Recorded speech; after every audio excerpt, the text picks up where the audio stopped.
مفتی ادریس فلاحی صاحب کے یوٹیوب چینل کو سبسکرائب کیجئے، لائک کیجئے، کمنٹس اور شیئر کیجئے۔ السلام علیکم ورحمۃ اللہ وبرکاتہ۔ مکرم ناظرین گرامی،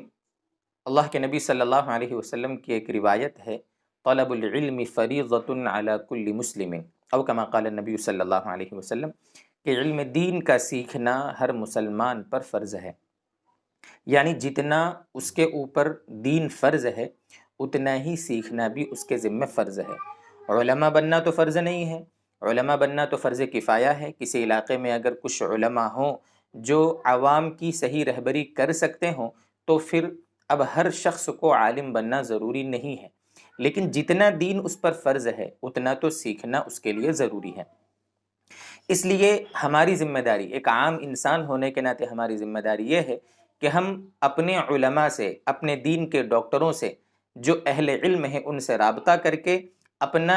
جو بھی موقع بموقع جو دین کا حصہ ہے، جو دین کے ارکان ہیں، دین کے احکام ہیں، وہ علماء سے سیکھتے رہیں۔ اب چونکہ یہ سوشل میڈیا کا زمانہ ہے اور سوشل میڈیا پلیٹ فارم اتنے وسیع انداز میں، وسیع پیمانے پر چل رہے ہیں کہ اب یہاں سمجھ میں نہیں آتا کہ واٹس ایپ، فیس بک، انسٹاگرام، ٹویٹر، ہر جگہ پر دین کے سکھانے والے موجود ہیں اور وہ دعویٰ کر رہے ہیں کہ ہم تمہیں صحیح دین سمجھا رہے ہیں، صحیح دین سکھا رہے ہیں۔ یہاں پہ ایک عام انسان پریشان ہو جاتا ہے، کنفیوژن کا شکار ہو جاتا ہے کہ وہ کس سے سیکھے، کون علماء معتبر ہیں، کون علماء غیر معتبر ہیں، پتہ نہیں وہ صحیح بات کر رہے، اوتھنٹک بات کر رہے ہیں، مستند بات کر رہے ہیں یا من گھڑت بات پھیلا رہے ہیں۔ ایسے موقع پر ایک عام انسان کیا کرے؟ کون سے علماء کی بات سنے، کون سے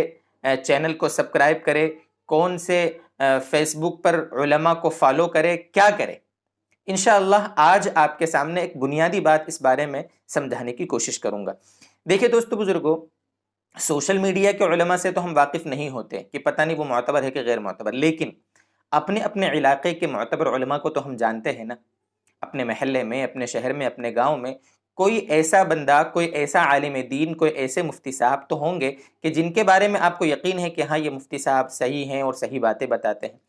تو جب بھی آپ سوشل میڈیا کی کوئی کلپ، سوشل میڈیا پر کوئی چینل، کسی عالم کی کوئی بھی بات آپ سنیں، آپ کے گروپ میں آئے، تو آپ اس لنک کو، آپ اس ویڈیو کو اپنے معتبر علماء جو ہیں جن کا واٹس ایپ نمبر آپ کے پاس ہے ان کو بھیجیں کہ کیا یہ مولانا صاحب صحیح ہیں، معتبر ہیں، یہ جو بات کر رہے ہیں وہ معتبر بات ہے یا ویسے ہی من گھڑت بات ہے، اس کی تحقیق کریں پہلے۔ چونکہ وہ مقامی علماء جو آپ کے معتمد ہیں، آپ کے نزدیک مستند ہیں، جب وہ بتا دیں گے کہ ہاں یہ مولانا صاحب صحیح بات کر رہے ہیں، یہ مفتی صاحب صحیح بات کر رہے ہیں، تو اب آپ کو شرح صدر ہوگا، اطمینان سے آپ ان کی بات سن سکتے ہیں، اس پر عمل کر سکتے ہیں۔ لیکن اگر وہ کہہ دیں کہ بھئی یہ من گھڑت ہے، یہ بات ایسی ہے کہ جو اکثر یہ غلط بات کرتے ہیں، یہ مستند نہیں ہوتی، یہ اوتھنٹک نہیں ہے، اگر ان معتبر علماء نے آپ کو یہ بتا دیا کہ بھئی یہ صحیح نہیں ہے تو آپ ان کو سننے سے بچیں۔ ہو یہ رہا ہے کہ سوشل میڈیا پلیٹ فارم پر باڑ سی آئی ہوئی ہے، ابھی ہر ایک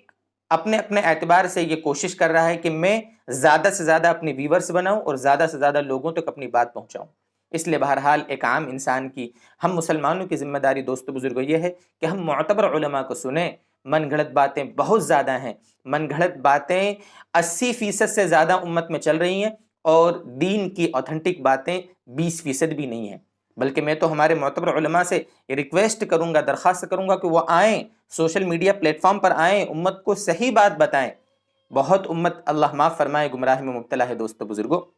اللہ تعالیٰ امت کو ہر قسم کی گمراہیوں سے بچائے، ہر قسم کی ضلالتوں سے اللہ تبارک و تعالیٰ سارے مسلمانوں کی حفاظت فرمائے اور راہ حق پر ہم کو چلائے۔ وآخر دعوانا ان الحمد للہ رب العالمین۔